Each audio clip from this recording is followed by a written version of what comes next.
ঠান্ডা তো চলে যাচ্ছে, কিন্তু শীতকালে এটা না হলে চলবে না। রাঙা আলুর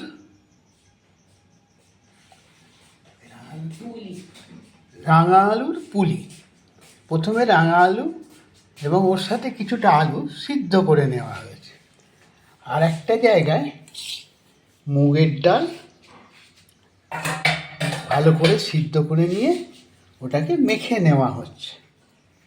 এরপরে একটা সলিউশন বানানো হয়েছে, মিশ্রণ বানানো হয়েছে। তার মধ্যে নতুন গুড় দেওয়া হয়েছে, ঝোলা গুড়। ওর সাথে সামান্য একটুখানি চালের গুঁড়ো দিয়ে ওটাকে একটা মিশ্রণটা রেডি করে রাখা হয়েছে। এবার এটা ভালো করে মেশানোর পর এটা দিয়ে মাখা হবে। মেখে এবার পুলি তৈরি করা হবে। এদিকে পুলির ভিতরে নারকোলের পুর দেওয়া হবে। দেওয়ার পরে সেটাকে ভাজা হবে কিংবা ফ্রায়ারে আমরা সিদ্ধ করে দেবো। ইয়াহু! রাঙা আলুর পুলিগুলো তৈরি হচ্ছে।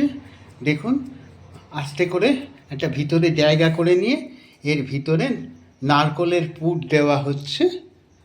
পুর দিয়ে এবার মুখটা এঁটে দেওয়া হলো। পুলিগুলো দেখছেন কি সুন্দর দেখতে হয়েছে। হ্যাঁ, এবার এই পুলিগুলোকে আমরা কিছুটা ফ্রাই করব এয়ার ফ্রায়ারে, আর কিছুটা অয়েল ফ্রাই হবে।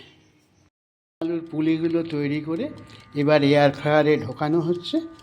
যেহেতু এটা প্রিকুকড আছে, সব কিছুই সিদ্ধ করা আছে, পুরটাও বানিয়ে নেওয়া ছিল, সেই জন্য আমরা 5 মিনিট দেব 180 ডিগ্রি সেন্টিগ্রেডে। আশা করি এটা হয়ে যাবে।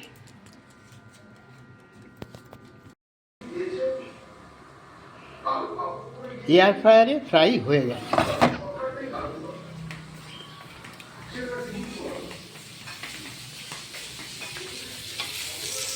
কড়াইতেও ফ্রাই হচ্ছে, দুরকমভাবে করা হচ্ছে। কড়াইতেও ফ্রাই হচ্ছে, এয়ার ফ্রায়ারে ফ্রাইটা হয়ে গেছে। এবার পরের স্টেপে আমরা যাব। কিছুটা ভাজা হয়ে গেছে দেখতে পাচ্ছেন, আর কিছুটা ভাজা হচ্ছে। হ্যাঁ, খুব সুন্দর টেস্ট হবে। বেরিয়েছে। ইয়াও!